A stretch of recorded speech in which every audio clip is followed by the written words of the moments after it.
Hello and welcome to WellSeekers, our very special quick hit editions on how to reduce anxiety, elevate your mood during these challenging times, especially during quarantine, coming out of quarantine and trying to reacclimate to the world.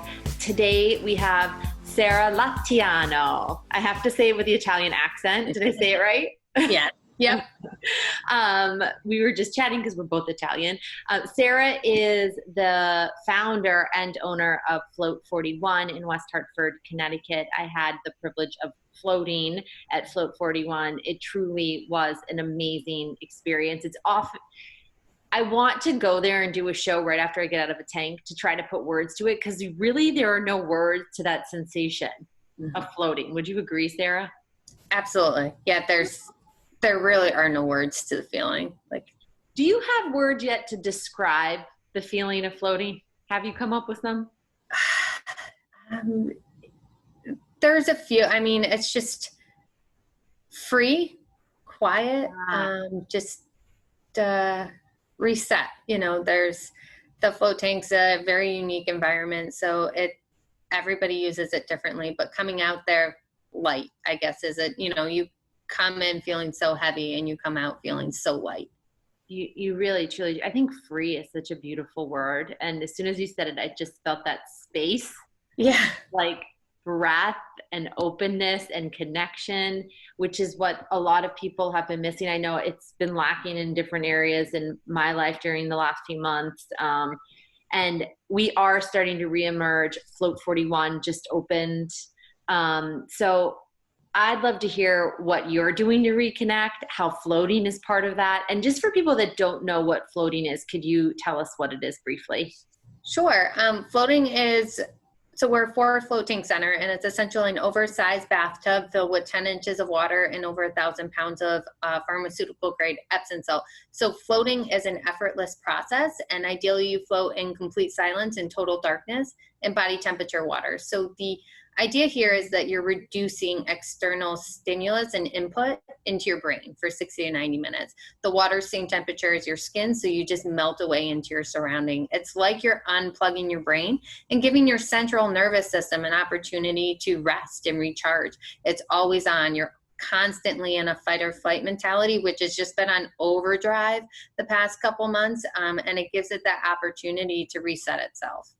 Yeah, and so many people, I know this professionally, I've also, decades ago now, but experienced it personally on some, more significant level. But once you're stuck there, that's when damage starts to be done to our minds and our bodies in significant ways. And I feel like on some level, we've all been stuck there now in the last few months. And it doesn't seem to be easing up as we re-enter the world. It almost seems to be heightening for people, is what I'm experiencing on my end. So could you talk about some of the benefits that people will see and why they should go float? Yeah. The number one reason of why people find us is stress anxiety, which is of a max right now. People are experiencing levels of anxiety that they've never felt before. It is that constant being in that fight or flight mode.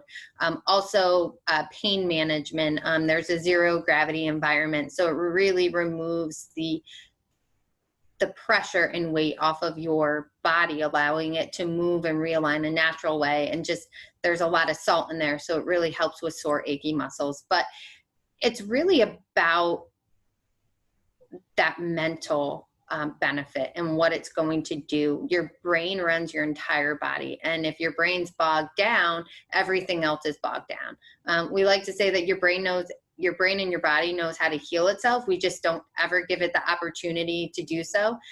This tank is that opportunity, because it's not worrying about all the external stimulus coming in, that it can really slow down and recharge and take all your body's energy and focus within.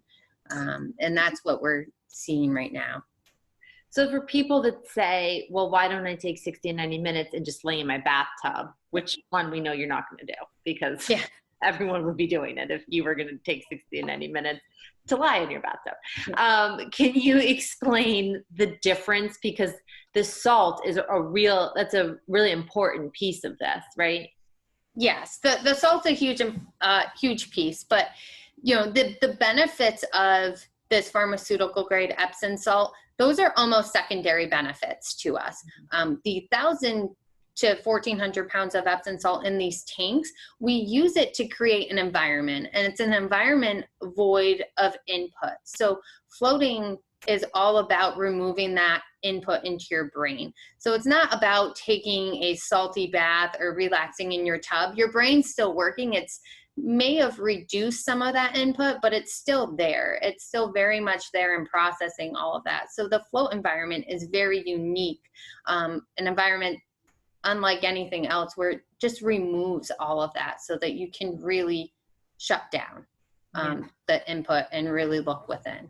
So that's where it's much different than your bathtub. You're still feeling the water. The water's super hot and then it turns super cold, and the amount of salt in there, you're not going to float. In a float environment, it's a completely effortless process. You end up feeling that you're not even in water at all. You're just one with your surrounding. Yeah, that is the main, when people say, well, can you compare it to a bath? It's like, well, it's not a bath at all. But I see why people, they equate water and water, right? And relaxation.